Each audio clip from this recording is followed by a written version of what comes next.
Hello hello hello मेरे प्यारे मीनियंस, तो क्या हाल चाल है आपके। आई होप कि सभी बढ़िया है और आप पढ़ाई भी कर रहे हैं। तो सबसे पहले तो बेटा ये 11th का चैप्टर है जो कि आपको 12th में भी बहुत काम आएगा। सबसे पहले मैं अंकिता मैम आप सभी का स्वागत करती हूँ फिजिक्स वाला के ऑनलाइन प्लेटफॉर्म पे, जहां बेटा आपके सपनों को मिलती है एक नई उड़ान।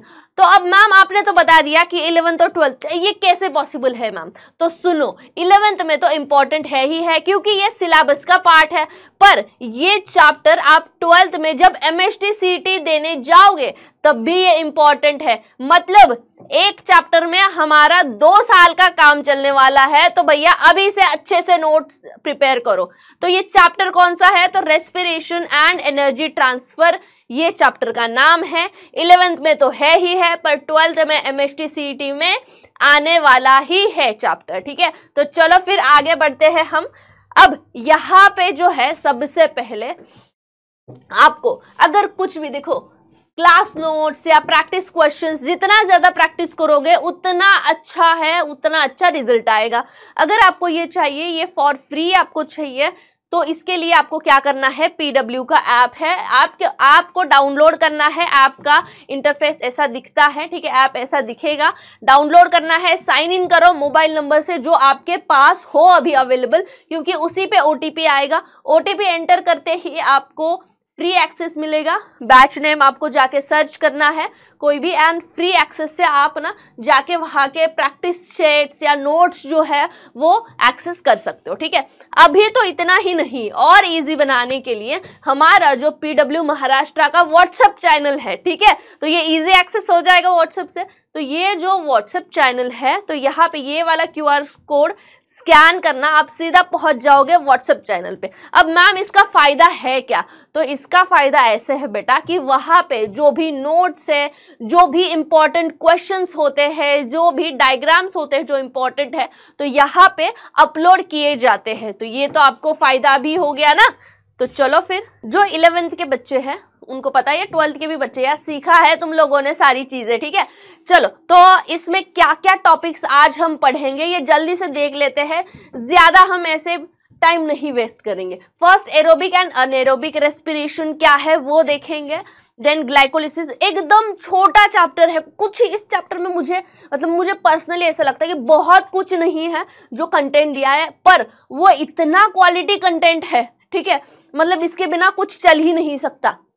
तो अनएरोबिक, एरोबिक रेस्पिरेशन, ये 3 important, glycolysis, Krebs cycle and electron transport chain, और उसके बाद सिग्निफिकेंस ऑफ रेस्पिरेशन। इतने ही चीजें करनी है, ठीक है, बहुत ज्यादा कुछ है नहीं। अभी जैसे ही हम इस वाले स्लाइड पे आते हैं, उससे पहले एक आपको थोड़ा सा हम बोल सकते हैं एक इंट्रोडक्शन टाइप, क्या बेसिक चीजें आपको बताना चाहती हूँ। बहुत सारे बच्चों को ये लगता है कि रेस्पिरेशन, ठीक है, और एनर्जी बनाना और फोटोसिंथेसिस सेम ही है क्या मैम? तो ये बिल्कुल सेम नहीं है बेटा। रेस्पिरेशन एक अलग प्रोसेस है एंड फोटोसिंथेसिस एक अलग प्रोसेस है। ठीक है, तो हम थोड़ा सा ये याद दिलाते हैं। फोटोसिंथेसिस, ओहो, चलो, फोटोसिंथेसिस जो है, फोटोसिंथेसिस जो है बेटा, उसका जो प्रोडक्ट है, उसका प्रोडक्ट होता है, मान लो ग्लूकोज बनता है, ठीक है, जो कि आगे जाके प्लांट्स में स्टोर्ड होता है in the form of starch, और एनिमल्स में वो स्टोर्ड होता है in the form of glycogen. ठीक है, उतनी यहाँ तक हमें जाना नहीं है अभी के लिए, इतना ठीक है हमारे लिए। उसके बाद दूसरा, ये रेस्पिरेशन जो है, रेस्पिरेशन से बेटा मिलता है हमें ATP।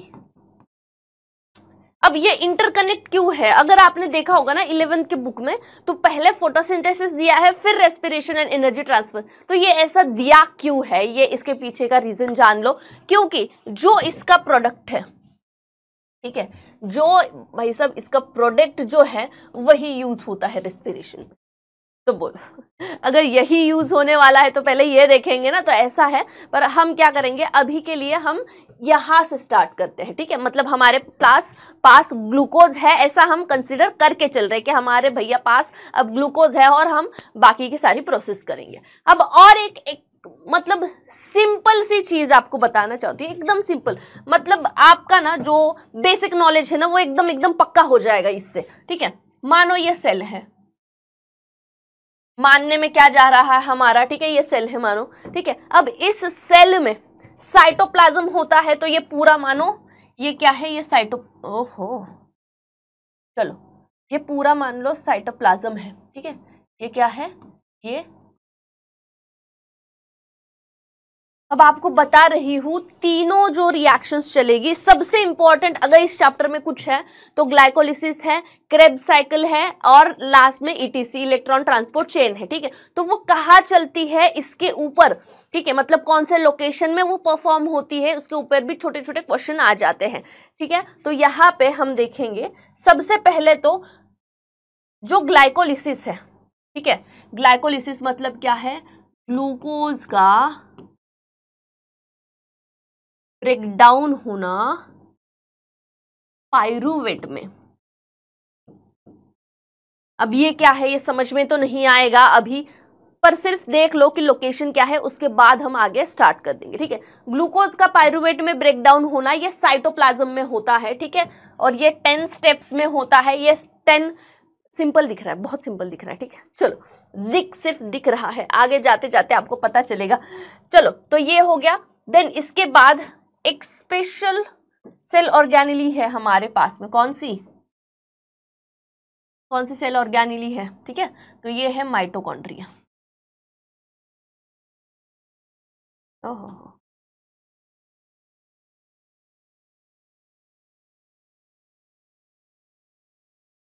ये क्या है, ये माइटोकॉन्ड्रिया है, ठीक है।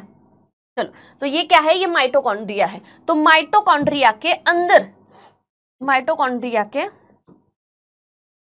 अंदर यहां पे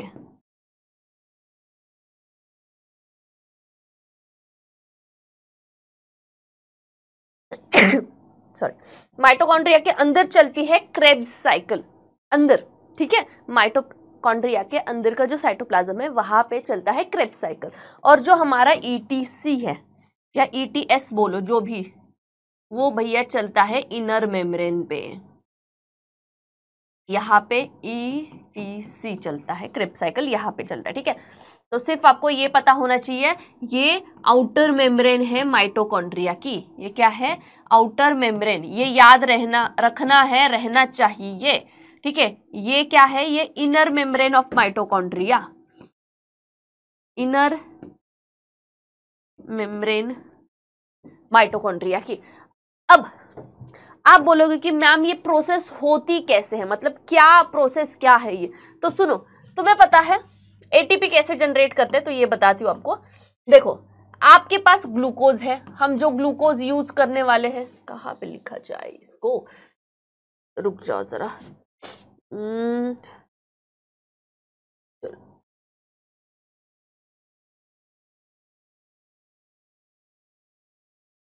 एक मिनट के लिए रुक जाओ। चलो अब यहाँ पे लिखते हैं, ठीक है। हमारे पास में क्या है, हमारे पास में ग्लूकोज है जो कि यूज करते हैं, ठीक है। उसके साथ हम क्या यूज करते हैं पता है, ऑक्सीजन यूज करते हैं, O2 यूज करते हैं, और मिलता क्या है हमें मिलते हैं एटीपीज, बहुत सारे, ऑलमोस्ट 40 एटीपीज मिलते हैं एक ग्लूकोज के मॉलिक्यूल से, ठीक है। कहीं पे 40 बोला है, कहीं पे 38 बोला है, तो वो भी अलग अलग क्यों है ये भी मैं आपको बताती हूँ, ठीक है। तो ये आपको देखना है भैया एंड तक वीडियो। तो ये एटीपी है, ठीक है, एटीपी के साथ साथ मिलते हैं हमें CO2 भी प्लस H2O भी, ठीक है। तो हमें सबसे ज्यादा जरूरत किस चीज की है, एटीपी की है, एडिनोसाइन ट्राइफॉस्फेट, ठीक है। अब तक हम सुनते आए हैं क्या, एटीपी बहुत इंपॉर्टेंट है, जैसे माइटोकॉन्ड्रिया पावर हाउस है, वो पावर जनरेट करता है, पर कैसे ये अभी तक पता नहीं है, हमें पता है जनरेट करता है, ATP is the power house of cell, ठीक है, सेल का पावर हाउस है, मतलब उसमें बहुत सारा क्या है, पावर है भैया, ठीक है। पर क्या एटीपी बनाता है, वो एटीपी कैसे बनाता है, वो हमें आज सीखने हैं, ठीक है। और बहुत सिंपल सिंपल चीजें है, ये चैप्टर कर लिया तो 11 12 दोनों साल का आपका मतलब हो जाएगा पूरा। तो एक ही बार में देखो, ऐसा नहीं है अब 11th में देख रहे हो फिर से 12th में फिर सेम चीज देखोगे, ठीक है। तो ऐसा मत करो, डायरेक्टली अभी जब देख रहे हो तो पक्के से नोट्स बनाओ, ठीक है। और साथ साथ में नोट्स बनाओ तो वो ज्यादा आसान रहेगा, ठीक है। और नोट्स का ऐसा है भैया, एक चैप्टर तुम 10 मिनट में भी रिवाइज कर सकते हो अगर आपके पास उतने अच्छे नोट्स है और खुद के बनाए हुए नोट्स है, ठीक है। चलो फिर ये हो गया हमारा, मैंने आपको लोकेशन बता दी, ये प्रोसेस कैसे चलने वाली है ये बता दी। अब देखो ऑक्सीजन तो चाहिए, ठीक है। तो इसके ऊपर फिर से दो टाइप के ये चलते हैं, रेस्पिरेशन चलते हैं। कौन से पता है? Aerobic respiration and anaerobic respiration. आप बोलोगे अब ये क्या है मैम? देखो, अगर ऑक्सीजन प्रेजेंट नहीं है तो अनएरोबिक रेस्पिरेशन चलेगा, in the absence of oxygen, oxygen ही नहीं है, ठीक है। पर क्या दोनों का रिजल्ट सेम आता है? तो बिल्कुल नहीं। जब एरोबिक रेस्पिरेशन चलता है तो एरोबिक रेस्पिरेशन में ज्यादा मतलब ऑलमोस्ट मैक्सिमम 40 एटीपीज बन जाते हैं, पर जब अनएरोबिक रेस्पिरेशन चलता है तो अनएरोबिक रेस्पिरेशन में बहुत कम एटीपीज बनते हैं, ठीक है। तो हमारे लिए एरोबिक रेस्पिरेशन ही बहुत इंपॉर्टेंट है, ये मान के चलते हैं हम अभी के लिए, ठीक है। तो यहाँ पे कुछ चीजें दी हैं, यहाँ पे कुछ दिया है तो मैंने आपके लिए छोटे छोटे थोड़े से नोट्स बनाए हैं, तो ये पढ़ लेते हैं हम जरा और समझ लेते हैं कि ये क्या है। सबसे पहले डेफिनेशन क्या है? Respiration is catabolic process.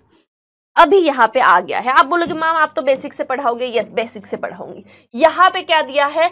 अब ये कैटाबॉलिक प्रोसेस, अगर किसी को वर्ड ही नहीं पता है तो मेटाबॉलिज्म जो है ये metabolism is divided into 2 parts, ठीक है। ठीक है भैया, 2 पार्ट्स में डिवाइड है। कौन से है वो? चलो, मेटाबॉलिज्म, एक तो कैटाबॉलिज्म, ठीक है, और एनाबॉलिज्म। आप बोलोगे मैम ये एक ही वर्ड दिया है, आपने हमें 2 वर्ड बता दिए मैम, अब बताओ। तो सुनो, मेटाबॉलिज्म के 2 टाइप है, एक तो है कैटाबॉलिज्म, दूसरा है एनाबॉलिज्म। कैटाबॉलिज्म का मीनिंग है break down of molecule. Catabolism का मीनिंग क्या है? ब्रेक डाउन ऑफ मॉलिक्यूल, ठीक है। मॉलिक्यूल को ब्रेक करना, मानो ग्लूकोज है, ग्लूकोज को ब्रेक करना टुकड़ों में, तो इसे हम कहते हैं कैटाबॉलिज्म। एनाबॉलिज्म मतलब making of molecule, making of molecule को बनाना, मानो 2 अमीनो एसिड है जोड़ दिया, ऐसे अमीनो एसिड की चेन बना दी, प्रोटीन बन गया, ठीक है। तो याद रखना है, जब कोई भी मॉलिक्यूल ब्रेक होता है तब एनर्जी रिलीज होती है। मैंने क्या बोला है फिर से सुनो, कोई भी मॉलिक्यूल जब ब्रेक होता है तो एनर्जी रिलीज करता है, और जब कोई भी मॉलिक्यूल बनाना होता है तो एनर्जी कंज्यूम होता है, या यूज या यूटिलाइजेशन होता है, ठीक है। ये अब बात याद में रखना है। तो ये हो गया हमारा, आगे जाते हैं। रेस्पिरेशन इज कैटाबॉलिक प्रोसेस, मतलब ब्रेकडाउन चल रहा है इसका, ठीक है। वेयर कॉम्प्लेक्स ऑर्गेनिक मॉलिक्यूल और सबस्ट्रेट्स लाइक ग्लूकोज, कॉम्प्लेक्स है ना, ठीक है, are oxidise to simple compounds. ये क्या होता है? ऑक्सीडाइजेशन होता है इसका, एंड वो सिंपल कंपाउंड में ब्रेक होता है। यहाँ पे कैटाबॉलिज्म ब्रेकडाउन ऑफ मॉलिक्यूल, एक कॉम्प्लेक्स मॉलिक्यूल है उसका ब्रेकडाउन करना सिंपल पार्ट्स में, ठीक है, इतना ही है और कुछ नहीं है। देखो, to release biological energy, biological energy मतलब एटीपी है भैया, ठीक है। तो एटीपी के लिए ही ये सारी जो है ये प्रोसीजर चल रही है। एनर्जी करेंसी क्या है अपनी? एटीपी है, इतना पढ़ने की जरूरत नहीं है, ठीक है। The energy release is trapped and stored in ATP adenosine triphosphate which is the immediate source of energy for cellular activities. जो भी सेल के एक्टिविटीज है उसके लिए एटीपी है।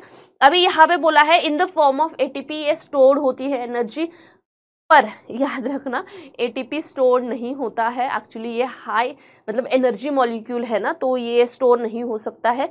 एडीपीज होते हैं जो कि जब भी जरूरत होती है एडीपी से एटीपी कन्वर्जन होता है, ठीक है। तो ये सिर्फ याद रखना है।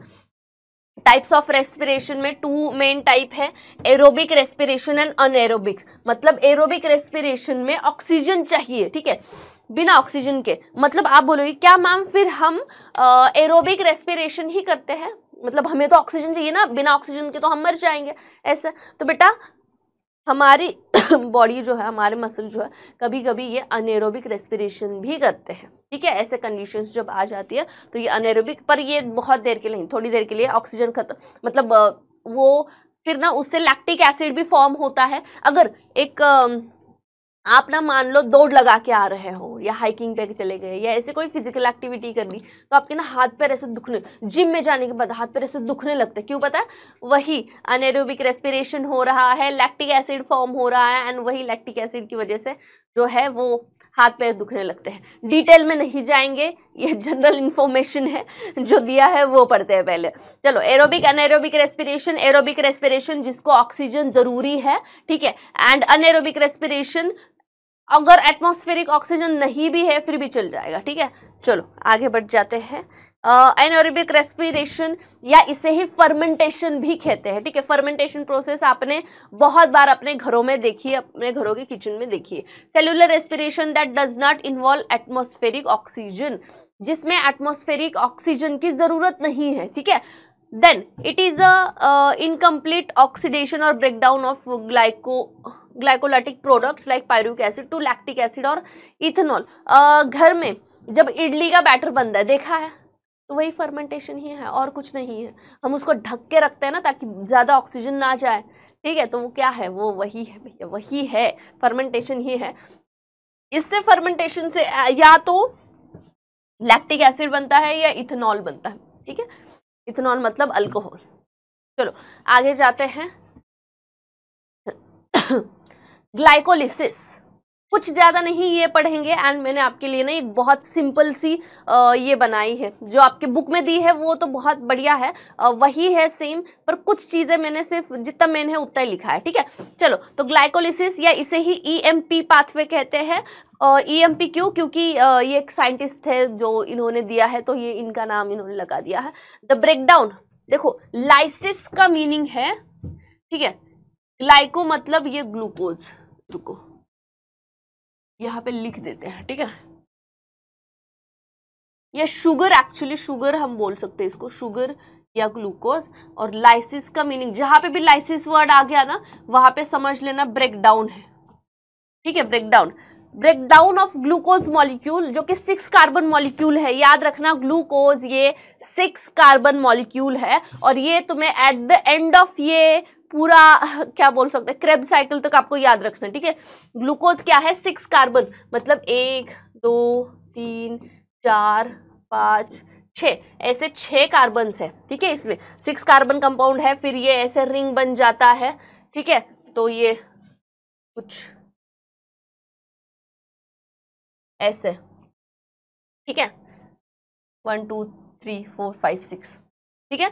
तो ऐसे, पर यहाँ पे हमें इसकी ज़रूरत तो नहीं है, हम ये वाला अभी यहाँ नहीं पढ़ेंगे, जब ग्लूकोज का एकदम डिटेल स्ट्रक्चर पढ़ना है हम बायोमॉलिक्यूल्स में देख लेंगे, अभी के लिए यहाँ पे ध्यान दो, ठीक है। तो ग्लूकोज 6 कार्बन कंपाउंड है, मॉलिक्यूल है। 6 कार्बन को हम क्या करते हैं, ब्रेक डाउन करते हैं ग्लाइकोलिसिस में, एंड हम क्या करते हैं, बनाते हैं पायरुविक एसिड, जो कि 3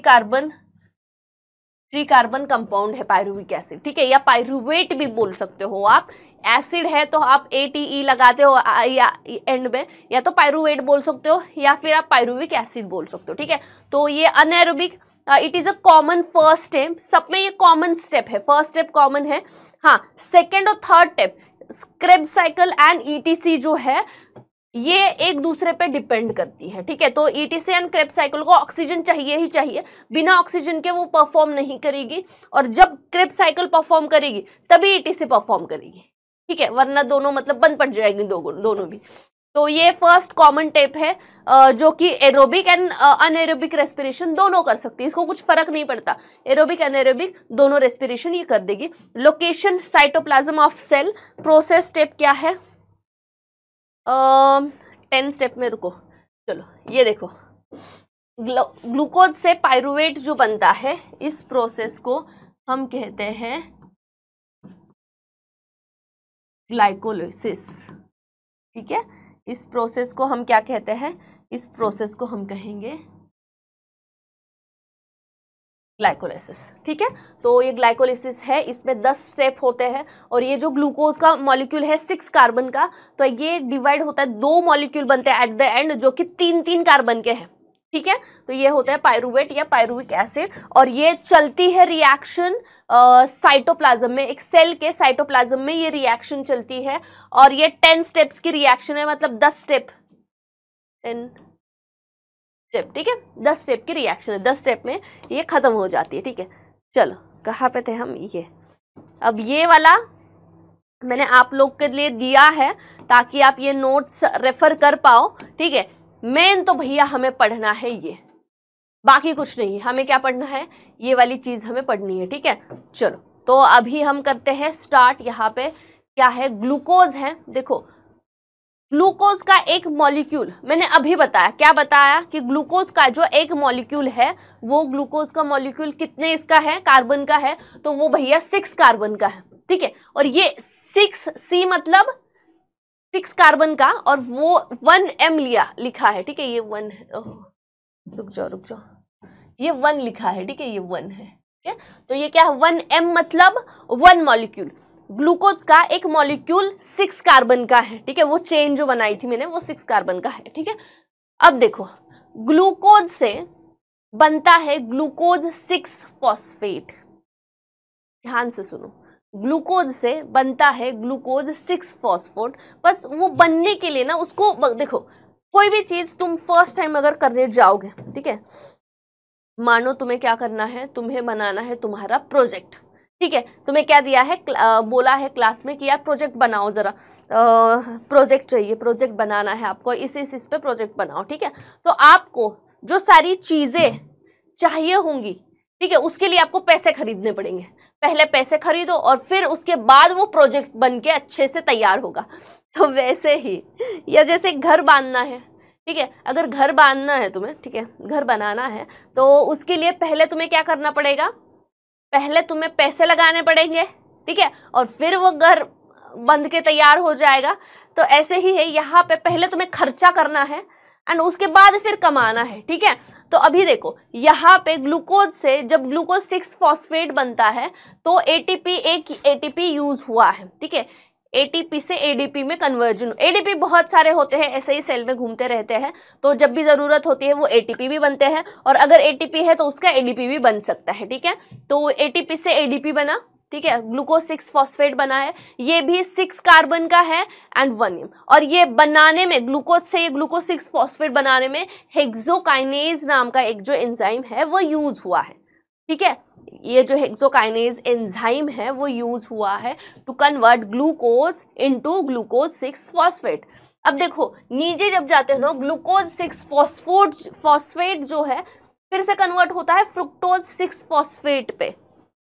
ठीक है, क्या बोला मैंने? ग्लूकोज 6 फॉस्फेट है वो कन्वर्ट होता है फ्रुक्टोज 6 फॉस्फेट में। ये इंटर कन्वर्टेबल है, एक दूसरे में कन्वर्ट होते जाते हैं। ठीक है, और ये भी क्या है? सेम, यहाँ पे कुछ एनर्जी यूज नहीं हुई है, और यहाँ पे 6 कार्बन का ये मॉलिक्यूल भी 6 कार्बन का है एंड 1 मॉलिक्यूल है। आगे फोर्थ स्टेप में, थर्ड से फोर्थ स्टेप में क्या होता है? फ्रुक्टोज 6 फॉस्फेट जो है कन्वर्ट होता है फ्रुक्टोज 1,6 डाइफॉस्फेट या बिसफॉस्फेट भी इसे बोलते हैं। ठीक है, ये भी 6 कार्बन का ही है और एक ही मॉलिक्यूल है, एक ही है, ये पूरा एक मॉलिक्यूल है। ठीक है, अब यहाँ से थोड़ा सा चेंज होने वाला है, एकदम ध्यान से देखना है कि ये चेंज क्या है। यहाँ से ये मॉलिक्यूल ब्रेक होता है। ठीक है, ये मॉलिक्यूल ब्रेक होके 2 अलग अलग मॉलिक्यूल बनाता है 3-3 कार्बन के। यहाँ पे देखो एक ही मॉलिक्यूल था 6 कार्बन का था, यहाँ पे 2 मॉलिक्यूल बन गए हैं 3-3 कार्बन के। इजी है ना? 6 थे, उसको बीच में से तोड़ा, 3-3 के 2 मॉलिक्यूल बन गए। मतलब मानो आपके पास एक लड्डू है, एक लड्डू को ब्रेक किया आपने और 2 लड्डू बना दिए, वैसे ही सेम है। ठीक है, चलो तो एक बनता है ग्लिसरल डिहाइड 3 फॉस्फेट जो कि 3 कार्बन का है, ये एक मॉलिक्यूल बना है, एंड दूसरा डाइहाइड्रोक्सी एसीटोन फॉस्फेट, ये भी 3 कार्बन का है, एक मॉलिक्यूल।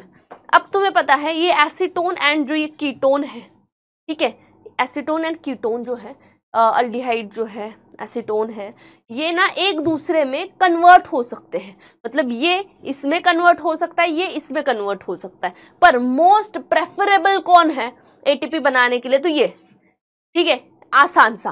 तो ये क्या होता है, फिर से इसमें कन्वर्ट हो जाता है। पर अभी हम एक ही मॉलिक्यूल का देखते हैं, इसका ना, इसका बाद में देखते हैं, एंड में, ठीक है। एक मॉलिक्यूल की प्रोसेस देखते हैं। चलो एक मॉलिक्यूल को यहाँ पे लाया, ग्लिसरॉल्डिहाइड 3-फॉस्फेट, 3 कार्बन का एक मॉलिक्यूल है, ठीक है। यहाँ पे सिर्फ आपको बुक में और यहाँ पे कंफ्यूज होगा, यहाँ पे मैं सारी चीजें एक्सप्लेन कर दूंगी, सिर्फ ध्यान देना। इतना भी अगर ग्लाइकोलिसिस के रिलेटेड करके गए आपका बस हो गया, ठीक है। चलो, तो ये कन्वर्ट होता है। अब देखो यहाँ तक हमने ना बहुत सारी मतलब एनर्जी खर्च कर ली, मतलब पैसे खर्च कर दिए। अब हमारी कमाने की बारी आ गई है, ठीक है। तो यहाँ पे क्या होता है, ग्लिसरॉल्डिहाइड 3-फॉस्फेट जो है ये कन्वर्ट होता है 1,3-बिस-फॉस्फोग्लिसरेट में। पर ये कन्वर्ट होते होते एक NAD से NADH+ का मॉलिक्यूल बना देता है। अब ये है क्या, सबसे पहले तो ये जान लो, ठीक है। कहाँ पे बताया आपको, तो यहाँ पे, ठीक है। एक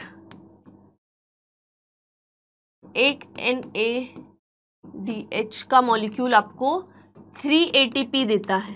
आपके पास एक मॉलिक्यूल है ना, आपको 3 ATP मिल जाएंगे। और एक FADH2 का मॉलिक्यूल आपको 2 ATP देता है। ये याद रखना है क्योंकि कैलकुलेशन में आगे ये आपको बहुत हेल्प करेगा। एक NADH2 का मॉलिक्यूल आपको 3 ATP देता है, एक FADH2 का मॉलिक्यूल आपको 2 ATP देता है, ठीक है। चलो बैक टू ये स्टेप आते हैं।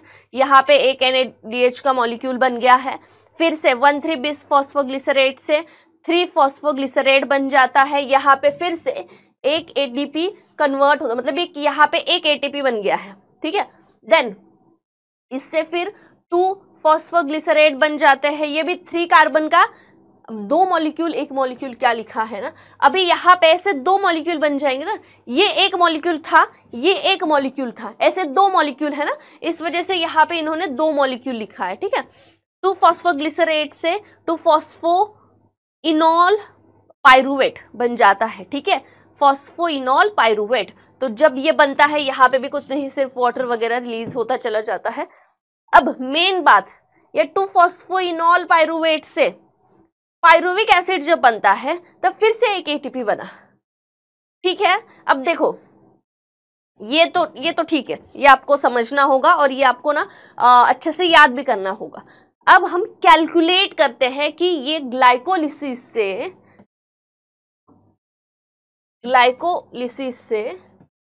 यहाँ पे लिख देते हैं, ठीक है। ये ग्लाइकोलिसिस से हमें टोटल नंबर ऑफ ATP कितने मिले, ठीक है, कितने टोटल नंबर ऑफ ATP मिले ये हम देखेंगे। चलो काउंट करते हैं। यहाँ पे तो यूज हो गई, यहाँ पे कुछ बना ही नहीं है।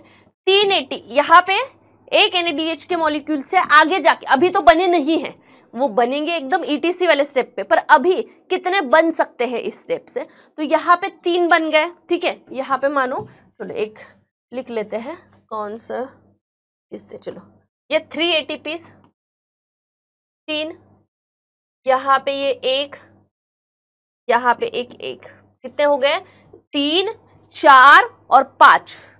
पर ये वाला ही देखा है ना हमने, ये एक ही मॉलिक्यूल का 5 हो गया है। ये भी तो है, 2 मॉलिक्यूल है ना हमारे पास, तो कितना होगा, इसके 5 और इसके 5, टोटल कितने होंगे, 10 ATPs।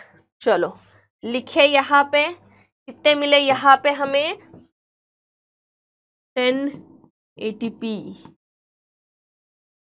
कैसे किया ये याद रखना है कि एक मॉलिक्यूल जब हम कंसीडर कर रहे हैं इसका, तो इसमें ये सारी स्टेप्स होंगी। ये जो मॉलिक्यूल है इसमें ये सारी स्टेप्स होंगी, तो इसमें 5 हमें ATP मिल रहे हैं, ठीक है, 5 ATP मिल रहे हैं। अब ये फिर से इसमें कन्वर्ट होता है और फिर से ये सारी स्टेप होगी अगेन, ठीक है। फिर हमें और 5 मिल गए, तो 5 और 5 कैसे हो गए, 10 हो गए थे, ठीक है। तो ये 10 हो गए मॉलिक्यूल। अब देखो कभी कभी ना आगे वाले स्टेप में 15 मॉलिक्यूल्स बन जाते हैं क्रेब्स साइकिल के स्टेप में, तो हम ना क्या करते हैं, वो 15 15 30 हो गए, ठीक है, क्योंकि ये दो जो है, दो में अलग अलग सेम क्रेब्स साइकिल चलेंगी, ठीक है, और 1 से 15 मिलते हैं तो 2 से 30 हो गए, वो 30 और ये 10, ऐसे 40 ऐसे हम बोलते हैं कि एटीपीज मिलते हैं। पर कहीं कहीं पे अगर 38 लिखा है तो वो भी बराबर लिखते हैं, एंड कहीं कहीं पे 40 तो वो भी बराबर। क्यों पता?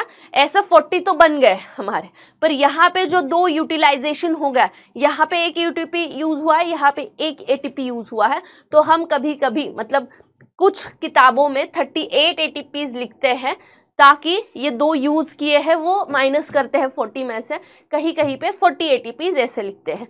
अब दूसरा एक सबस्ट्रेट लेवल फॉस्फोराइलेशन एक है, और एक टर्म है, मैं लिखवा के देती हूँ आपको, रुक जाओ, ठीक है। सबस्ट्रेट लेवल ऑफ फॉस्फोराइलेशन, ये क्या है पता? डायरेक्ट एटीपी सिंथेसिस, ठीक है, क्या है ये? डायरेक्ट एटीपी सिंथेसिस, ठीक है। अब यहाँ पे सुनो, डायरेक्ट एटीपी, यहाँ पे हम बनाया क्या है, यहाँ पे NADH बनाया है ना, NADH2, तो ये क्या है? ये NADH2 बन गया यहाँ पे, ठीक है। डायरेक्ट एटीपी नहीं मिला ना हमारे हाथ में, अभी यूज करने के लिए एटीपी नहीं मिला है।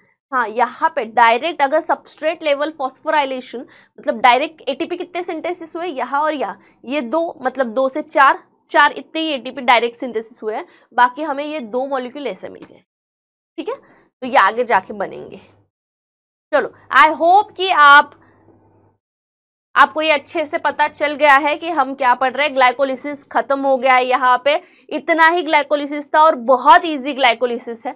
और ये यहाँ पे ना ये लैक्टिक एसिड कैसे बनता है एंड अल्कोहलिक फर्मेंटेशन कैसे होता है ये दिया है। जैसे ग्लूकोज है, ग्लूकोज से क्या होता है बेटा, ग्लाइकोलिसिस दोनों में होगा, पायरुविक एसिड बनेगा। अब यहाँ तक दोनों के सारे सेम है स्टेप्स, ठीक है। मैंने आपको बताया था, याद है कि ना जो ग्लाइकोलिसिस है वो सेम स्टेप है सभी में, पर यहाँ से देखो, यहाँ से चेंज होता है। यहाँ पे 2 NADH और प्लस यहाँ पे बन जाता है, यहाँ पे CO2 रिलीज होता है। कोई भी फर्मेंटेशन ले लो, याद है जब इडली का डो भिगोने के लिए रखते हैं तो उसमें ना ऐसे बबल, बड़े बड़े बबल्स दिखते हैं हमें, ठीक है। तो वो क्या है, वो कुछ नहीं, CO2 रिलीज हुआ है तो वो ऐसे फूल गया है डो एंड बबल आया है, ठीक है उसमें। तो यही है, CO2 रिलीज होता है, 2CH3COH, ये एसिटल्डिहाइड जो है ये बन जाता है, और ये इसमें कॉमन है, ये बना इसका लैक्टिक एसिड, और इससे 2 ही NADH प्लस मिलते हैं, और इससे डायरेक्टली इथेनॉल बनता है, मतलब अल्कोहल जो बनता है वो इस वाली प्रोसेस से बनता है, ठीक है। तो ये अल्कोहल, ये कैसे, ये डिटेल में तुम्हें कब दिया है पता है? 12th में जब enhancement of food production chapter है ना, तो उसमें ज़रा डिटेल में दिया है, अभी कुछ है नहीं इसका। चलो, अब पायरुवेट या पायरुविक एसिड तो हमारा बन गया है, ठीक है, पर पायरुवेट एसिड डायरेक्टली यूज नहीं होगा क्रेब्स साइकिल में। पायरुवेट एसिड को फिर से क्या करना पड़ेगा, कन्वर्ट करना पड़ेगा किसी और चीज में। तो ये पायरुवेट एसिड कन्वर्ट होता है एसिटिल कोए में, पर कहाँ पे पता है तुम लोग को? ये माइटोकॉन्ड्रिया याद है? चलो यहाँ पे एक छोटू सा माइटोकॉन्ड्रिया बना देते हैं तो पता चलेगा कि ये क्या है मैम, ठीक है।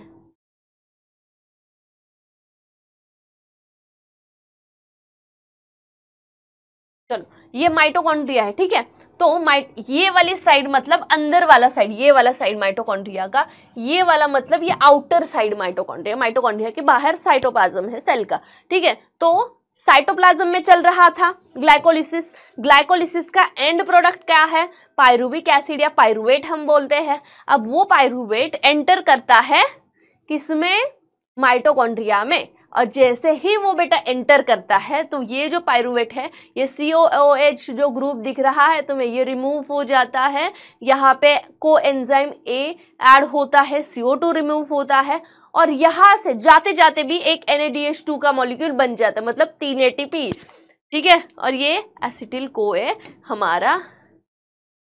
हमारा ये एसिटिल कोए जो है ओहो बन जाता है। रुक चलो, तो ऐसे है, ठीक है, एसिटिल कोए तो बन गया है। अभी इसके बाद जो है हमें देखना है कि एसिटिल कोए जो बन गया है, पर अब जो है एरोबिक रेस्पिरेशन या क्रेब्स साइकिल का जो है हमें देखना है, ठीक है। अब ये क्रेब्स साइकिल, ठीक है, इजी है, बहुत इजी है।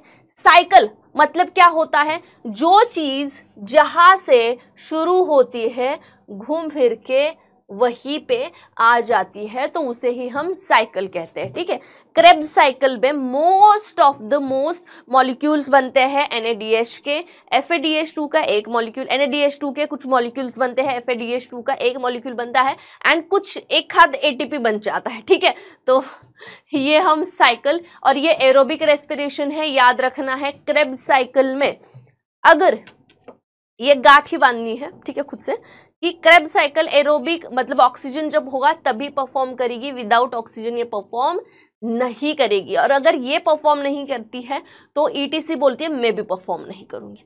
ETC का क्या है, ये दोनों एकदम दोस्त है, ठीक है, इतने दोस्त, ये पक्की इतनी दोस्ती है इनकी। ये बोलता है अगर तू नहीं स्कूल जा रहा है ना तो मैं भी नहीं। आप भी करते हो ना ऐसे, और तू आ रहा है क्या स्कूल, नहीं आ रहा है क्या, चल जाने दे, मेरा भी ऐसा मूड नहीं है वैसे जाने का मैं, ठीक है। तो ऐसे ये पक्के दोस्त है, तो दोनों में से एक ने तो जाना चाहिए ताकि नोट्स बना पाओ, जो भी टीचर दे रहे वो पता हो कि क्या चल रहा है। चलो, एरोबिक रेस्पिरेशन, क्रेब्स साइकिल, ये है आपकी क्रेब्स साइकिल, ठीक है, मुझे पता। अब एसिटिल कोए बन गया था, ठीक है। एसिटिल कोए बनाने का क्या मकसद था पता है, क्योंकि ये ऑक्सैलो एसीटेट है ना, ठीक है, ये प्राइमरी एक्सेप्टर है। चलो यहाँ पे लिख दे क्या, ये क्या है, प्राइमरी एक्सेप्टर, किसका, एसिटिल कोए का। मतलब एसिटिल कोए को बोलता है कि भैया आ जा, मैं तुझे एक्सेप्ट करता हूं, तू आ जा, ठीक है, हमारे घर में। तो ऐसे ये ऑक्सैलो एसीटेट इसको एक्सेप्ट करता है। जैसे ही एसिटिल कोए, यहाँ पे देखो, यहाँ पे ये NADH वाली रिएक्शन मैंने जो बताई थी कि कोएंजाइम SHE ऐड होता है, NADH बनता है, CO2 रिमूव होता है, ठीक है। तो वही सिंपल वे में मैंने वहां पे बता दी, यहाँ पे भी दी है, ठीक है। तो टेंशन नो लो, वरना पता बच्चों को ऐसा लगता है यार मैम ने ये कहाँ से पढ़ लिया और मिलता भी नहीं है, पता है हमें, ठीक है। वो होता है ना ऐसे कि जब हमारे पेरेंट्स आसपास हो तभी हमें ना कुछ चीजें जैसे डॉक्यूमेंट ढूंढ रहे हैं, मिल ही नहीं रहे ऐसे ही होता है। चलो, तो ये क्या हो गया, अब एसिटिल कोए जो है ऑक्सैलो एसीटेट ने क्या किया है, एक्सेप्ट कर लिया है। सिट्रेट सिंथेटेज हुआ है, इसमें H2O ऐड हुआ है, ये कंडेंसेशन की यहाँ पे रिएक्शन होती है, और इस कंडेंसेशन में बनता है सिट्रेट। कुछ नहीं, सिर्फ एक से दूसरा फॉर्म, दूसरे से तीसरा फॉर्म ऐसे बनते जा रहे हैं, ठीक है। इस सिट्रेट से डिहाइड्रेशन हुआ। डिहाइड्रेशन मतलब क्या, देखो हमारी बॉडी डिहाइड्रेट होती है, मतलब क्या होता है कि बॉडी में से वाटर जो है वो रिमूव हो रहा है, ठीक है। तो यहाँ पे देखो, यहाँ पे डिहाइड्रेशन हुआ, वाटर रिमूव हुआ, बना सिस एकोनिटेट, ठीक है। सिस एकोनिटेट से आइसोसिट्रेट बन गया। आइसोसिट्रेट में भी डिहाइड्रेशन हो रहा था, ठीक है। यहाँ पे इन्होंने क्या किया है, वाटर यहाँ पे रिमूव किया है, यहाँ पे फिर से वाटर ऐड हो गया है, ठीक है। यहाँ पे आइसोसिट्रेट से फिर से ऑक्सैलोसक्सिनिक एसिड बन गया है। ऑक्सैलोसक्सिनिक पर जब एसिड बन रहा था ना, यहाँ पे डिहाइड्रेनेज ये हो गया है, ठीक है। यहाँ पे हुआ है वाटर रिमूव, यहाँ पे नहीं, यहाँ पे वाटर ऐड हुआ है, यहाँ पे वो रिमूव हुआ। जहाँ पे ऐड हुआ है ना वाटर, याद रखना वहां से आगे रिमूव हुआ है और एक NADH2 बना है। यहाँ से रिमूव हुआ है, NAD से NADH2 बन गया है, मतलब यहाँ पे हमें एक मॉलिक्यूल बना है। यहाँ पे इन्होंने डायरेक्टली ऐसे नहीं दिया जैसे हमें पहले देते थे, थोड़ा सा कंफ्यूज किया है। इन्होंने डायरेक्टली एक यहाँ और एक यहाँ बनता है NADH2, ऐसे बोला गया है, ठीक है। तो इसी वजह से मैंने एक यहाँ पे लिख दिया ताकि आपको फिर कंफ्यूजन ना रहे, फिर हम डायरेक्टली एरो से भी कर सकते हैं, ठीक है। चलो, ऑक्सैलोसक्सिनिक एसिड से CO2 रिमूव हो गया है एंड बना है अल्फा कीटोग्लूटारेट, ठीक है। अब ये अल्फा कीटोग्लूटारेट से फिर से कोएंजाइम ए ऐड हुआ, CO2 रिमूव हुआ। जहां पे देखो CO2 जैसे जैसे रिमूव होता है ना, वहां पे क्या हो रहा है, NADH2 बन रहा है, यहाँ पे CO2 रिमूव हो गया है, यहाँ से फिर से एक NADH2 बना है, ठीक है। सक्सिनिल को एंजाइम एक फिर से ऐड हुआ ना, देखो यहाँ पे रिमूव हुआ था, यहाँ पे फिर से ऐड हो गया, मतलब सक्सिनिल को ए बन गया, ठीक है। अब सक्सिनिल को ए जैसे ही बनता है, ठीक है, सक्सिनिल को ए जैसे ही बनता है, फिर से यहाँ से सक्सिनेट बनेगा। अब जब सक्सिनेट बन रहा है ना, यहाँ पे फिर से एक GDP से कुछ नहीं ADP प्लस PI हो जाता है एंड ATP बन जाता है, ठीक है। यहाँ से फिर से सक्सिनेट बनता है, सक्सिनेट से फ्यूमारेट बनता है, और जब फ्यूमारेट बन रहा होता है ना, यहाँ पे ऑक्सीडेशन होता है एंड ऑक्सीडेशन से एक FADH2 बनता है, ठीक है, जाते जाते ये FADH2 बना। फ्यूमारेट से फिर से मैलेट बनता है, ठीक है। अब यहाँ पे फिर से हाइड्रोजन ऐड हो गया है। मैलेट से फिर से जब ऑक्सैलो एसिड, मतलब एकदम लास्ट की स्टेप, जब 10वीं स्टेप होती है, इसमें भी 10 स्टेप्स है, याद रखो, 10वीं जब स्टेप होती है, मैलेट से ऑक्सैलो मैलेट जो बनता है, फिर से एक NADH2 बनता है, ठीक है। तो यही क्रेब्स साइकिल है, सिर्फ ये सर्कल में इसको याद करना है तुम लोगों को, ठीक है। अब याद करना, ये एसिटिल कोए जो है ये कन्वर्ट हुआ है citrate, cis aconitate, isocitrate, oxalosuccinic acid, alpha ketoglutarate, succinyl CoA, succinate, fumarate, malate, ठीक है। अब यहाँ पे इंपॉर्टेंट चीज है क्या, इंपॉर्टेंट है कहाँ पे NADH2 बन रहा है, कहाँ पे FADH2 बन रहा है एंड कहाँ पे ATP बन रहा है। तो कैलकुलेट करें, अब कैलकुलेट करें कितने बने हैं NADH2। चलो कैलकुलेशन यहाँ पे लिख देंगे हम, ठीक है।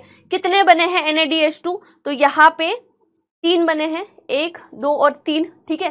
3 NADH2, 3 NADH2, मतलब कितने ATP हो गए, 3 है ना, एक 3 बनाता है तो 12 हो गए, 12 ATP हो गए, 3 3 3 कितने हो गए, 12। रुको, 3 NADH2 है ना, तो गड़बड़ हो गया, रुक जाओ।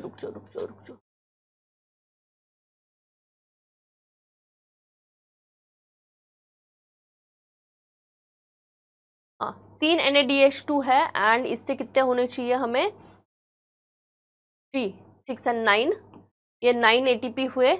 यहाँ का एक NADH2, 1 NADH2, यहाँ के कितने ATP होंगे, 3 ATP हो गया, ठीक है। 9 और 3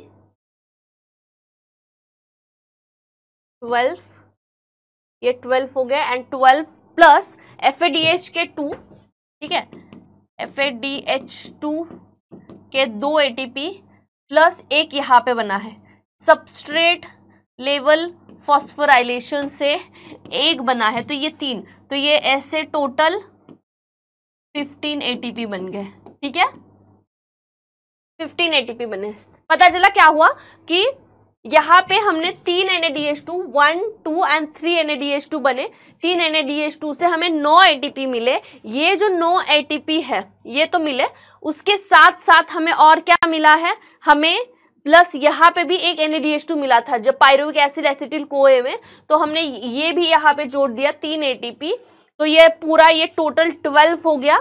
एंड फिर हमें एक FADH2 का मॉलिक्यूल 2 ATP देता है, तो ये 2 यहाँ पे एंड यहाँ पे एक सबस्ट्रेट लेवल फॉस्फोराइलेशन से एक मिलता है, तो टोटल 15 ATPs हो गए, ठीक है। अब ये जो 15 ATPs है बेटा, ये हमने एक एसिटिल कोए के मॉलिक्यूल के लिए देखे थे, कितने हुए, 15 हो गए।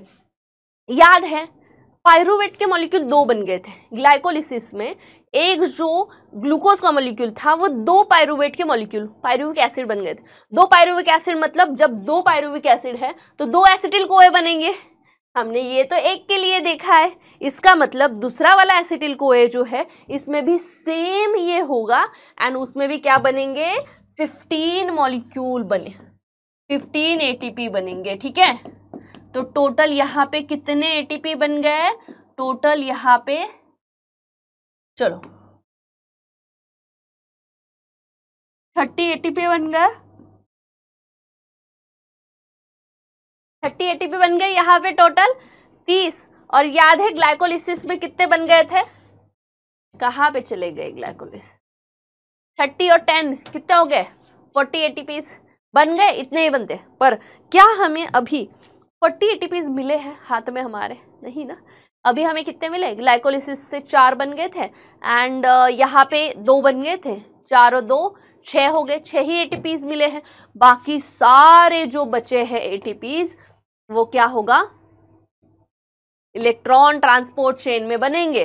ठीक है, तो पहले इलेक्ट्रॉन ट्रांसपोर्ट चेन को देख लेते हैं। इसके लिए भी मैंने आपको एक छोटी क्या की है, एक डायग्राम लाई है। तो ये पहले डायग्राम देख लेते हैं छोटी सी, और उसके बाद जो है उसके बाद हम ये सिग्निफिकेंस पढ़ेंगे और बाकी का जो भी बचा है वो देखेंगे। ठीक है, चलो। अब मुझे पता है 2 ऑलरेडी हो गई है। थोड़ा सा लग रहा होगा कि हैवी हैवी हैवी, कुछ हैवी नहीं है। ये देख लो, ये बहुत आपको जब एंड होता है ना चीज का, मूवी का एंड में कैसे अच्छा लगता है। इंटरवल हो गया है, अब अभी तो हमारे क्लास का भी ऐसा लग रहा है इंटरवल हो गया है, और ऐसा लगता है ना आगे क्या होगा, आगे क्या होगा, आगे क्या होगा। पर क्या उस आगे क्या होगा, या बहुत हमें और यार 1.5 घंटा बैठना है, मूवी देखनी है, ये सोच के हम बोलते यार नहीं मैं मूवी नहीं देखता, जाने दो। ऐसा बोलते हैं क्या? नहीं बोलते ना हम। क्या अरे यार नहीं, आगे हम क्यूरियस होते हैं, आगे क्या होगा ना, मुझे देखना है एंड में। तो ऐसे ही यहाँ पे भी क्यूरियोसिटी जरा दिखाओ और आगे क्या होता है जरा हम भी देखते हैं। चलो ठीक है, तो आगे क्या है? ETC, इलेक्ट्रॉन ट्रांसपोर्ट चेन, या आप इलेक्ट्रॉन ट्रांसपोर्ट सिस्टम भी बोल सकते हो। ठीक है, यहाँ पे चेन की जगह आप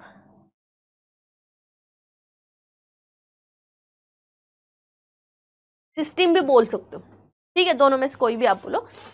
ये क्या है? यहाँ पे जो एक दिया है एग्जाम्पल या डायग्राम हम बोले, अभी तो समझ में नहीं आएगी क्योंकि कॉम्प्लेक्स लग रही है। ठीक है, यहाँ पे भी कॉम्प्लेक्स लिखा है, कॉम्प्लेक्स लग रही है, पर जब यहाँ पे हम देखेंगे ना तो यहाँ पे कॉम्प्लेक्स नहीं दिखेगी। ठीक है,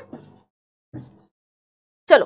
तो यहाँ पे कॉम्प्लेक्स मतलब कुछ नहीं, प्रोटीन से कुछ ऐसे कॉम्प्लेक्सेस बने हैं। ठीक है, तो उसे हम कॉम्प्लेक्स कहते हैं। ये 1 नंबर का है, ठीक है, ये 2 नंबर का है, ये 3 नंबर का है, ये 4 नंबर का है, ये 5th नंबर का है कॉम्प्लेक्स। ठीक है, अभी ये 4 जो है ये एक साथ काम करते हैं। ये 5th वाला भी दिखाऊंगी कैसे काम करता है, पर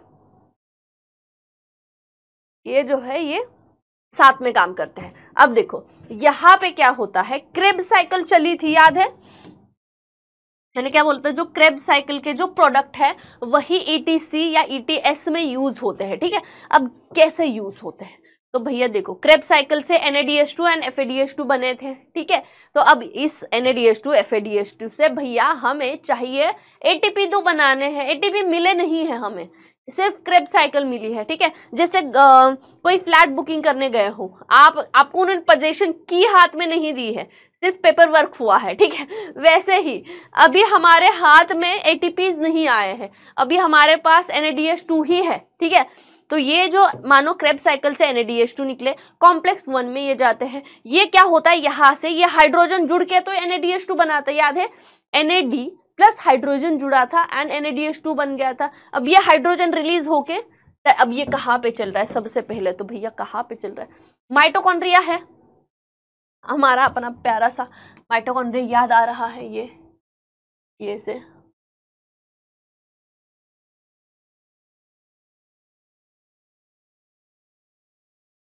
माइटोकॉन्ड्रिया है। ठीक है, अब क्रेब्स साइकिल माइटोकॉन्ड्रिया के अंदर यहाँ पे चली है। ठीक है, यहाँ पे ध्यान दो, यहाँ पे क्रेब्स साइकिल चली है एंड यहाँ पे क्रेब्स साइकिल चली है एंड ये उसकी इनर मेम्ब्रेन है, ये आउटर मेम्ब्रेन है। ठीक है, क्रेब्स साइकिल माइटोकॉन्ड्रिया के साइटोप्लाज्म में चली है, पर ये ETC है ना, ETC ये इनर मेम्ब्रेन है ना, इनर मेम्ब्रेन, ये इनर मेम्ब्रेन पे चलती है। ठीक है, ETC कहाँ पे चलती है साइकिल? ये जो इसका इनर मेम्ब्रेन दिख रहा है तुम्हें, यहाँ पे चलेगी। ठीक है, तो यहाँ पे देखो क्रेब्स साइकिल से NADH2 निकला है, इनर मेम्ब्रेन में ऐसे जो है, इनर मेम्ब्रेन में ऐसे जो है ये कॉम्प्लेक्स है। ठीक है, अब ये जो कॉम्प्लेक्स है तो इससे हाइड्रोजन रिमूव होता है। ठीक है, सबसे पहले तो NADH2 से हाइड्रोजन रिमूव होता है। ये हाइड्रोजन यहाँ पे रुकता नहीं, ये कॉम्प्लेक्स से होके ये जो आउटर मेम्ब्रेन है, ये आउटर मेम्ब्रेन और ये जो इनर मेम्ब्रेन है, इसका बीच का जो स्पेस है इसे हम इंटर मेम्ब्रेन स्पेस कहते हैं। तो इस स्पेस में सारे H+ आयंस आ जाते हैं। ठीक है, मतलब हाइड्रोजन आयंस जितने भी रिलीज होंगे तो ये हाइड्रोजन आयन वहाँ भाग जाते हैं। क्या रोल है उनका, वो बहुत इंपॉर्टेंट रोल है भैया उनका, क्या है वो आगे देखेंगे, पर अभी सुन लो कि ये यहाँ पे जाते हैं, ठीक है। अब जैसे ही NaDH2 से हाइड्रोजन निकला वो चला गया, ये अब इलेक्ट्रॉन कैच खेला है, बॉल अभी भी खेलते होंगे, ठीक है, मतलब या पासिंग द पार्सल, एक बॉल अपने हाथ में है उसको दूसरे के हाथ में दे दिया, ठीक है, मतलब मैं यहाँ खड़ी हूँ, यहाँ पे कोई और खड़ा है, मैंने ये बॉल इसको पास कर दिया, इसने ये बॉल लिया, इसने इसको पास कर दिया, इसने ये बॉल इसको पास, मतलब ये पास जैसे करते जा रहे हैं, ठीक है। तो ऐसे ही हो रहा है और कुछ नहीं हो रहा। यहाँ पे NaDH2 था, ये कन्वर्ट हो जाए FMN में, FMN में ये जब कन्वर्ट होता है ये इलेक्ट्रॉन रिलीज करते जाते हैं, ठीक है, जिससे कि एनर्जी मिले, इलेक्ट्रॉन रिलीज करते करते जाते हैं, ये पास करता है FeS को, ठीक है, ये फिर से Q को, ये इलेक्ट्रॉन ऐसे पास होते जा रहे हैं, QH2, यहाँ पे हाइड्रोजन आया, हाइड्रोजन को भेज दो इंटरसेलुलर स्पेस में, ठीक है, या इंटरमेम्ब्रेन स्पेस में, फिर से QH2 से साइटोक्रोम B, साइटोक्रोम B से FeS, FeS से साइटोक्रोम C1, साइटोक्रोम C1 से फिर से साइटोक्रोम C, ठीक है, इसे मोबाइल एलिमेंट्स भी कहते हैं, ताकि मतलब दो कॉम्प्लेक्स को जोड़ने का जो काम करते हैं। साइटोक्रोम C से साइटोक्रोम A, A से साइटोक्रोम A3, ठीक है, इससे फिर जब बाहर निकलता है ना, जितने भी प्रोसेस में, इस सारे प्रोसेस में जितने भी हाइड्रोजन आयंस रिलीज होते हैं वो सारे इंटरमेम्ब्रेन स्पेस में चले जाते हैं, यहाँ पे चले जाते हैं, ठीक है। देन यहाँ से जब बाहर पड़ता है तो वो O2 के फॉर्म में बाहर पड़ता है, एंड यहाँ से हाइड्रोजन मिलके ये H2O वाटर, वो जो वाटर मिल रहा था याद है, वाटर मिलता है ना, ग्लूकोज प्लस ऑक्सीजन जब हमने किया था, रिएक्शन लिखी थी स्टार्टिंग में ही, ग्लूकोज प्लस ऑक्सीजन गिव्स हमें ATP मिलता है, CO2 एंड H2O मिलता है, तो वो H2O यही है भैया, यहीं पे वो बन रहा है, ठीक है। तो ये तो हो गया NaDH2 का साइकिल, पर FADH2 भी बना है, पर FADH2 ऐसे सेम साइकिल फॉर्म नहीं करता, वो बोल रहा है जो रास्ते से तुम जाओ वो रास्ते से हम क्यों जाए, हमें नहीं जाना, हम अपना रास्ता खुद बनाएंगे, हम खुद से जाएंगे, ठीक है। तो ये क्या करते हैं, FADH2 FAD में कन्वर्ट होता है, और जो भी इसके भी हाइड्रोजन मॉलिक्यूल थे ना जो रिलीज हो गए यहाँ पे, ठीक है, वो फिर से यहाँ पे जाता है, ठीक है। देन ये FeS के पास जाता है, Q के पास जाता है, QH2 के पास जाता है, ठीक है, यहाँ से भी हाइड्रोजन रिलीज होता है। अब FADH को समझ जाता है कि अरे यार जो NaDH2 गया ना वो सेम ही, सिर्फ मैं ऐसे गया वो ऐसे गया है, ठीक है, मतलब रास्ता सेम ही है। फिर आधे रास्ते में आके याद आता है कि अरे यार ये रास्ता तो सेम था, और बेचारा फिर Q से फिर 3 वाले कॉम्प्लेक्स में एंटर करता है, एंड साइटोक्रोम B से फिर से ये सारी रिएक्शन सेम परफॉर्म होती है, ठीक है। यहाँ तक क्लियर है, ठीक है, मतलब हमने सारा यूटिलाइजेशन कर लिया जितना भी हमारे पास क्या था, NaDH2 एंड FADH2 था। अब ये मैम H+ आयंस या हाइड्रोजन आयन यहाँ पे, ठीक है, जो ये इंटरमेम्ब्रेन स्पेस है इसमें आने का क्या मकसद है, तो बताती हूँ, चलो बताते हैं, ये सबसे इम्पोर्टेंट चीज़ है। H+ आयंस यहाँ पे आ गए हैं, जैसे ही ये यहाँ पे आते हैं, ये 5th नंबर का कॉम्प्लेक्स है, या इसे हम F1 F0 पार्टिकल ऐसे भी कहते हैं, ठीक है, ये F0 है, ये F1 पार्टिकल है। यहाँ पे क्या होता है, यहाँ पे इसके ये एंड पे ना ये ATP सिंथेटेज लगा होता है, ठीक है, ATP सिंथेटेज लगा होता है। अब जब हाइड्रोजन ऐसे फास्ट यहाँ से यहाँ आता है, ठीक है, यहाँ से इस कॉम्प्लेक्स से भागता है, तो वो एनर्जी रिलीज करता है, उस एनर्जी से ये जो ADP होते बहुत सारे, वो ATP में कन्वर्ट होते हैं, ADP क्या करना है, एक ही हाइड्रोजन की एनर्जी से यहाँ पे फॉस्फेट ऐड करना है, ठीक है, यहाँ पे एडिनोसाइन डाइफॉस्फेट है, ठीक है, मतलब एडिनोसाइन प्लस एक 2 फॉस्फेट है इसमें, ठीक है, मतलब ऐसे ए के साथ ऐसे 2 फॉस्फेट। क्या करना है, यहाँ पे एनर्जी, हाइड्रोजन वाली एनर्जी यूज हो रही है, यहाँ पे क्या हो रहा है, ए पे सिर्फ 2 फॉस्फेट थे, प्लस हमें 1 फॉस्फेट ऐड करना है, हो गया ATP, हो गया ए क्यों लिखा है मैंने, ये लिखना चाहिए था ना, हाँ, 1 फॉस्फेट, एडिनोसाइन ट्राइफॉस्फेट, सिर्फ एक फॉस्फेट ऐड कर दो, हो गया, चलो निकलो, 1 फॉस्फेट ऐड किया, हो गया, निकलो तुम्हारा 1 फॉस्फेट हो गया, निकलो, ठीक है। इतना ही सिर्फ करना है इस वाले में, ठीक है। अब जरा हमारी बुक वाली डायग्राम क्या, अब जरा देख ले, ठीक है, बुक वाली डायग्राम जरा देख लेते हैं। अब क्या है, यहाँ पे देखो कॉम्प्लेक्स लिखे हैं यहाँ पे, कॉम्प्लेक्स 4, कॉम्प्लेक्स 2, कॉम्प्लेक्स 3, ठीक है, कॉम्प्लेक्स 1, 1, 3, 2 एंड 4, सीक्वेंस 1, 3, 2, 4, ठीक है, सेम सीक्वेंस है 1, 3, 2, 4, ठीक है। तो ये दोनों सीक्वेंस फॉलो होते हैं, ठीक है, ये याद रखना है। पानी हो तो मौसी ने संगा ना। चलो, तो ये दोनों सीक्वेंस क्या है, यहाँ पे फॉलो हो रहे हैं, मतलब समझ आ रहा है कि सेम सेम पढ़ा है मैम ने भैया, यहाँ वहाँ का कुछ ऐसे नहीं किया है, ठीक है। वरना क्या लगता है पता, मैम ने गलत ही पढ़ाया हमें, ठीक है, मैम ने पढ़ाया ही गलत है, ऐसे लग सकता है भैया, लग सकता है, क्यों नहीं लग सकता है, ठीक है। तो चलो आप भी 1 मिनट के लिए पानी का जरा ब्रेक ले लो, चलो कंटिन्यू करते हैं अभी, ठीक है। तो ये हो गया एक, तो हमें ठीक है मैम पता चला मैम आपने बुक में से ही पढ़ाया है, सिर्फ थोड़ा सा सिंपल करके पढ़ाया है। अब कॉम्प्लेक्स 1 में मुझे पता है ये थोड़ा सा ऐसा फनी लगता है, पर ना ऐसा हो जाता है यार, ये जब देखते हैं ना तो ऐसा लगता है ये क्या ही है, और हम अब क्या करें, इसके आगे क्या करें हम। तो ये देखो कॉम्प्लेक्स 1 में NaDH प्लस और H+ आयंस सेपरेट हो जाते हैं, इससे NaD बनता है। भैया देखते हैं क्या ये यही सेम हो रहा है ना, ठीक है। चलो अब यहाँ पे ये इंटरमेम्ब्रेन स्पेस है, ये वाला, ये इनर माइटोकॉन्ड्रिया की मेम्ब्रेन है, एंड इट मैट्रिक्स मतलब अंदर वाला पार्ट, ठीक है। माइटोकॉन्ड्रिया का ये अंदर वाला पार्ट है, माइटोकॉन्ड्रिया का ये बाहर वाला पार्ट है, और ये बाहर वाला पार्ट है, और ये स्पेस है, ये ठीक है, ये वाली स्पेस है।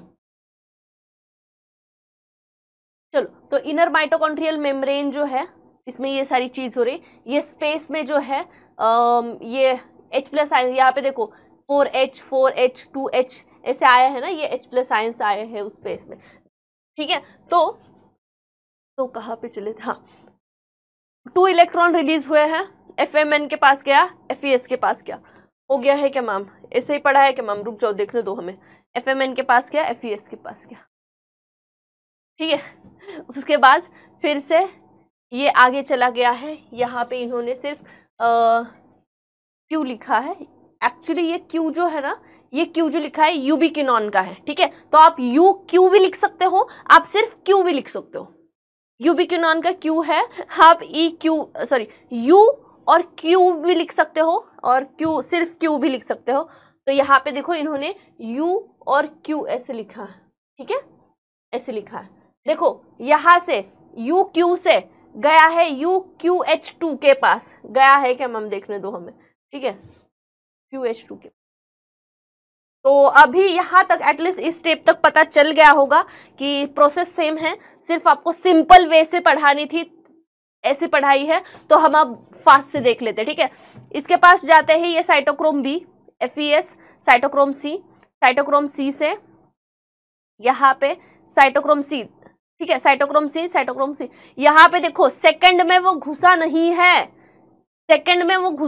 है, यहाँ पे भी देख लो भैया, क्या ये सेकंड में घुसा है, यहाँ से जाके यहाँ पे घुसा है, नहीं, सेकंड से डायरेक्टली थर्ड में गया है ना, तो ये भी याद करना है आपको, ठीक है।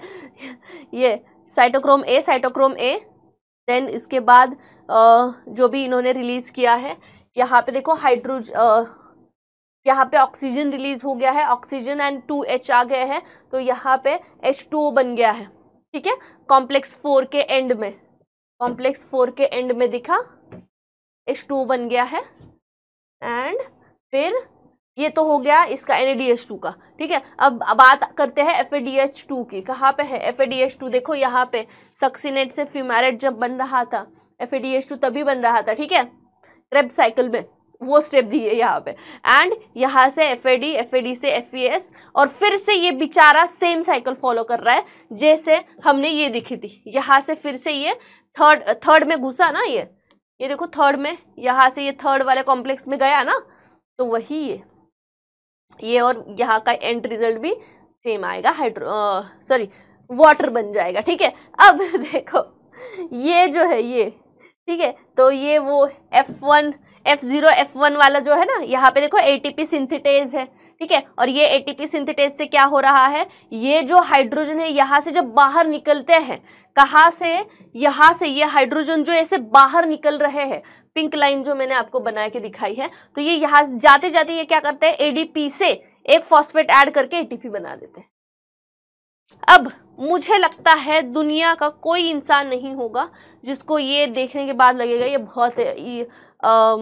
बहुत ही हार्ड है और हमें नहीं आ रहा है, ठीक है। बहुत इजी करके बताया है, दोनों डायग्राम करो ताकि आपको मतलब पता चल जाए कि ये क्या है, कैसे प्रोसेस होती है। ऐसा ना हो कि एक डायग्राम की है, दूसरे डायग्राम का पता ही नहीं चल रहा कहाँ से क्या हुआ है, सेम चल रहा है, सेम।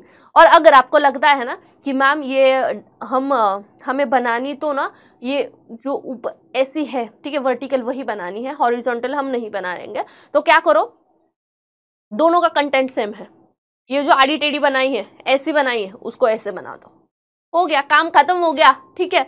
चलो आगे, सिग्निफिकेंस ऑफ ईटीसी क्या है कि द इलेक्ट्रॉन ट्रांसपोर्ट सिस्टम और terminal oxidation generates major amount of energy in the form of ATP molecule.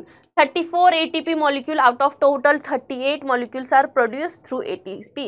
मतलब जितने भी 38 यहाँ पे दिया है, देखो कहीं पे 40 दिया है, याद है ना, 38 क्यों, दो में भी उन्होंने कंसीडर कर लिया कि यूज हो गए ग्लाइकोलिसिस में, ठीक है। उसमें से ऑलमोस्ट 34 मॉलिक्यूल जो है एटीपी के वो ईटीसी से बनते हैं।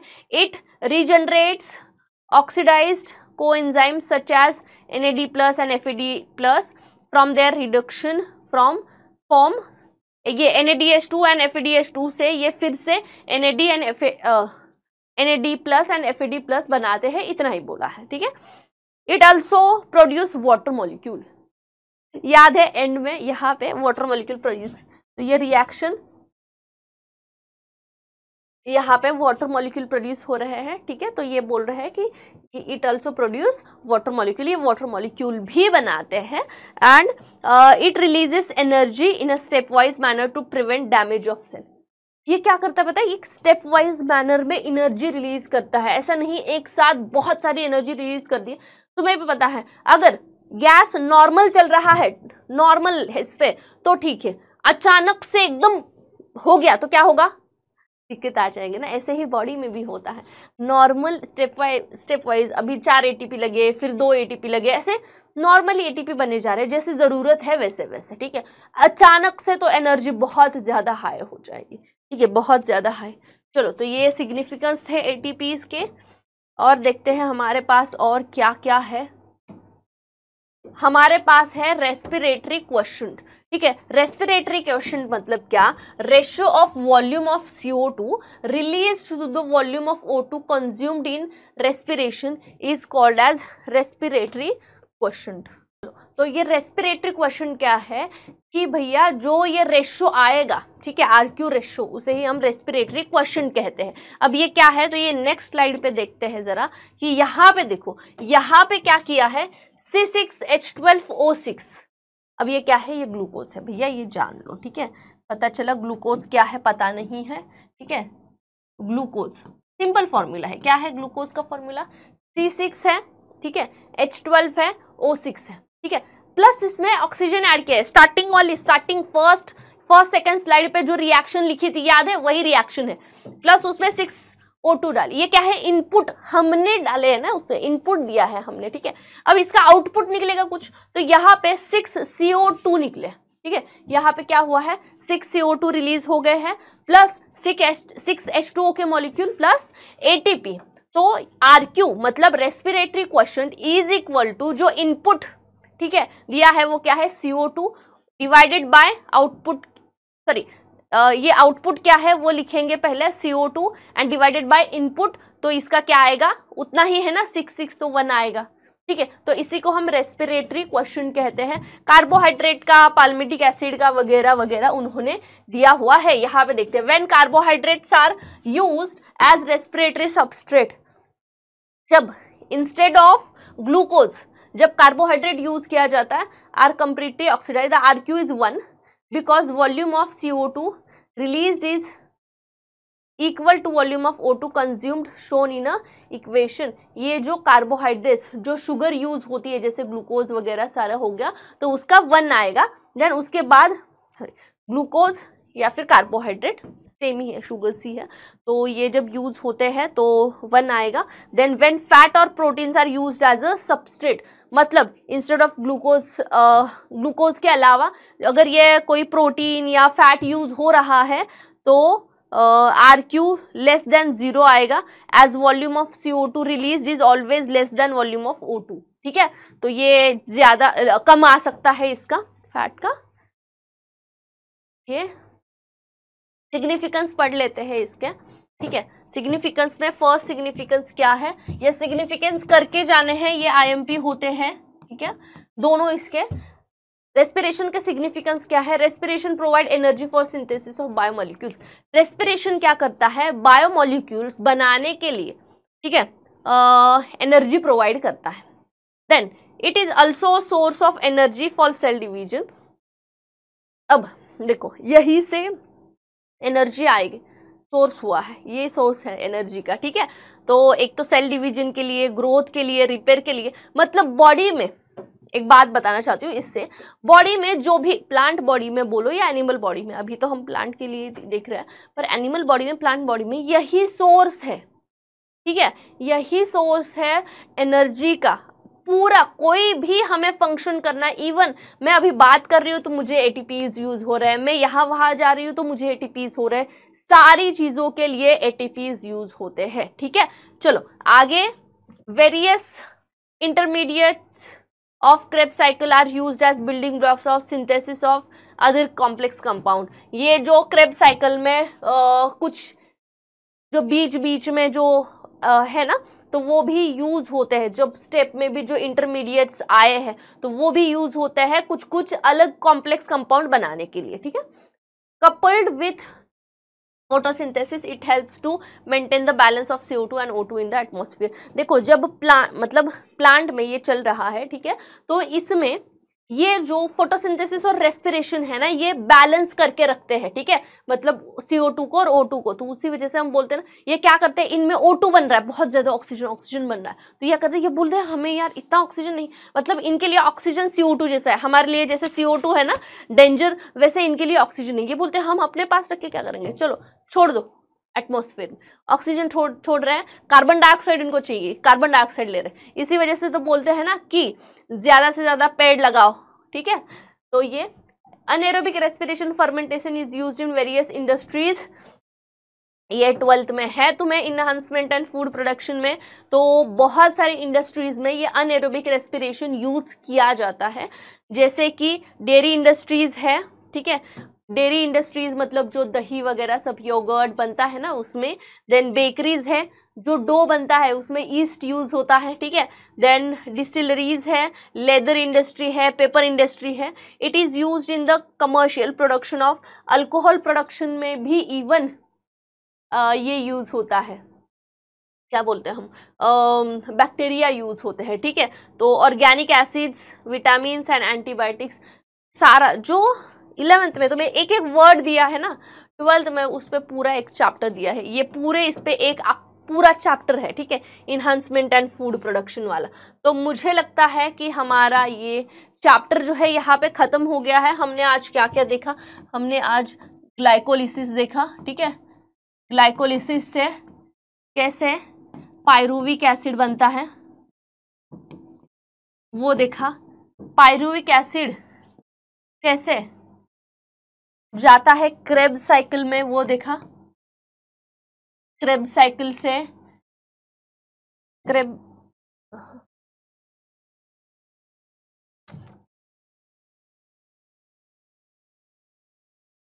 क्रेब्स साइकिल से कैसे NaDH2 निकलते हैं, इवन FADH2 निकलते हैं, ATP निकलते हैं, वो देखा हमने। एंड लास्ट में हमने क्या दिखा, कैसे ये ETC में जाते हैं। ठीक है, ये तो नहीं, फिर ये कैसे ETC में जाते हैं, and at the end product हमें ETC में कैसे ATP मिलते हैं। ठीक है। ठीक है। तो हमने ये सारी चीजें जो है ये देखी है, तो दिख रहा है ना एक दूसरे के ऊपर ये डिपेंड है। ठीक है, चलो तो बच्चों अभी तो है, यू कहा गया है, रुक जाओ, चलो ठीक है, चलो मुझे लगता है ये चैप्टर यहीं पे अब हमें समाप्त करना है, ये लेक्चर यहीं पे समाप्त करना है। आई होप कि आज के लेक्चर में आपका ये रेस्पिरेशन रिलेटेड, बहुत बच्चों को ऐसा लगता है कि ये क्या ही चैप्टर है, हम क्या बड़े कंफ्यूज हुए जा रहा है, कौन सी स्टेप कब होती है, कैसे होती है, क्या क्या इन्वॉल्व है। तो आई होप आपको बहुत अच्छा लगा होगा ये लेक्चर एंड आपने इंजॉय किया होगा। कुछ चीज़ें आपको एकदम इजीली समझ में आई होंगी, कुछ के लिए आपको थोड़ी सी मेहनत करनी पड़ सकती है, जैसे क्रेब्स साइकिल हो गया, एटीसी के नाम, ये साइटोक्रोम बी, यूबिक्विनोन क्या है, QH2 क्या है, ये जानने के लिए मुझे पता है एकदम से नहीं आएगी, धीरे धीरे जैसे प्रैक्टिस करोगे वैसे तुम्हें आ जाएंगे। ठीक है, तो आप वो प्रैक्टिस करो अच्छे से, जितनी ज़्यादा बार प्रैक्टिस करोगे उतना ज़्यादा वो आपको याद रहेगा। ठीक है, तो आई होप कि आपने ये जो है अभी लिखा है सारा, और जैसे लेक्चर हो उसके प्रैक्टिस कर लेना तो वो और ज़्यादा पक्का हो जाए। ठीक है, तो चलो फिर अभी ये इस लेक्चर को यहीं पे समाप्त करते हैं। मैं Ankita ma'am signing off from today's lecture. Thank you so much, bye bye and take care बेटा, थैंक यू।